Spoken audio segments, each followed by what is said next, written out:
नमस्कार, प्रियांकाज किचनमध्ये तुम्हा सर्वांचं स्वागत आहे। सर्वात सोपी आणि सर्वांच्या आवडीची बेसनच्या पिठल्याची रेसिपी आज आपण पाहणार आहोत। तर व्हिडिओ शेवटपर्यंत नक्की पहा आणि चॅनलला सबस्क्राइब करा।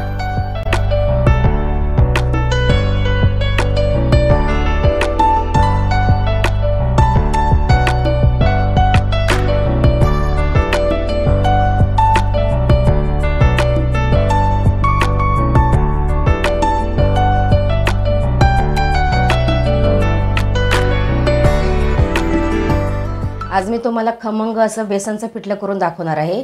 तर त्यासाठी कोणकोणते साहित्य घेतले हे मी तुम्हाला दाखवते। ते इथं 7 ते 8 हिरव्या मिरच्या घेतलेल्या आहेत, लसूण आहे 7-8 आणि अर्धा इंच आल्याचा तुकडा आहे। इथं हळद आहे, बेसनचं पीठ मी चाळून घेतलेलं आहे। इथं एक मोठा कांदा मी बारीक चिरून घेतलेला आहे, कढीपत्ता आहे, मीठ आहे, तेल आहे आणि मी पाणी घेणार आहे। प्रथम मी मिरची, अद्रक आणि लसूण ही जी आहे ती मिक्सरला मी असा ठेचा करून घेणार आहे। असा ठेचा करून घेतल्यानंतर छानपैकी आपल्या पिठल्याला चव येणार। हे पहा, ठेचा तयार झालेला आहे। अशा पद्धतीने ठेचा वाटून घ्यायचा, जास्त बारीक पण नाही वाटायचा, जास्त जाड पण नाही। प्रथम मी बेसनचं पीठ एका बाउलमध्ये ओतून घेते आहे। त्याच्यामध्ये मी हळद टाकून घेते आहे आणि चवीनुसार मी मीठ टाकून घेते। आता त्याच्यामध्ये मी पाणी ओतून घेते आहे आणि हे मी सर्व मिक्स करून घेते।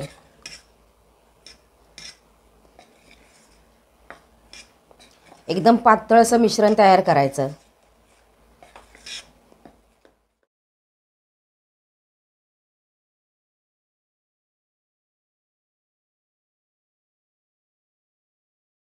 हे पहा, एवढं मी पातळ मिश्रण तयार केलेलं आहे। आता आपण फोडणीची तयारी करूया। तर इथं कढईमध्ये मी 1 चमचा तेल टाकून घेते। तेल आपण गरम करून घेऊया। तेल गरम झालेले, आता त्याच्यामध्ये मी अर्धा चमचा मोहरी टाकून घेते आणि अर्धा चमचा जिरा टाकून घेते।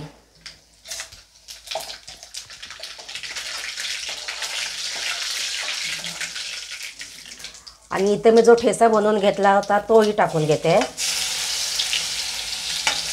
तिखट कमी जास्त तुम्ही तुमच्या आवडीनुसार करू शकता।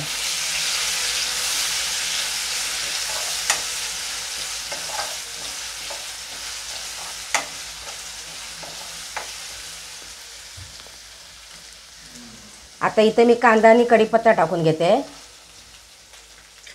कांदा चांगला नरम करून घ्यायचा।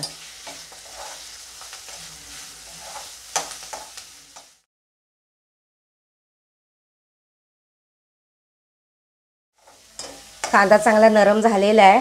आता त्याच्यामध्ये मी जे पिठाचं मिश्रण तयार करून घेतलं होतं ते टाकून घेते आणि गॅस एकदम मंद करायचा। मंद आचेवरच हे मिश्रण परतून घ्यायचं, असं जराही गॅस फास्ट करायचा नाही।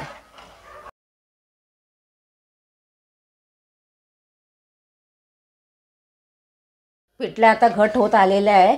आता ते थोडंसं ओलं असतानाच मी त्याच्यामध्ये थोडीशी कोथिंबीर टाकून घेते, म्हणजे कसं कोथिंबीर सर्व पिठल्याला मिक्स होणार। आता मी पिठलं एकदम चांगलं शिजवून घेते। सतत असं ढवळत राहायचं, नाहीतर मग कढईला जळण्याची किंवा खाली चिटकण्याची शक्यता असते। अशा पद्धतीने असे बुडबुडे आले पाहिजेत, म्हणजे ते चांगलं शिजलं असं समजायचं।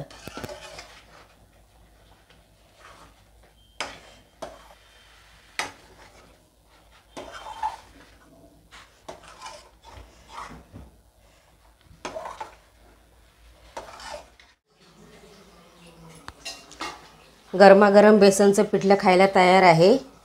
आता ते एका मी डिशमध्ये काढून घेते।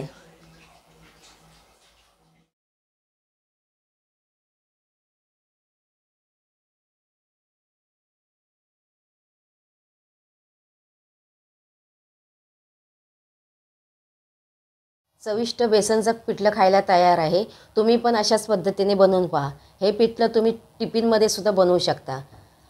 चवीला खूप भारी लागतं, छानपैकी एकदम सोपी पद्धत मी तुम्हाला दाखवली आणि त्याशिवाय एकदम झटपट होणारी अशी रेसिपी आहे। व्हिडिओ आवडला तर व्हिडिओला लाईक करा आणि चॅनलला सबस्क्राईब करा।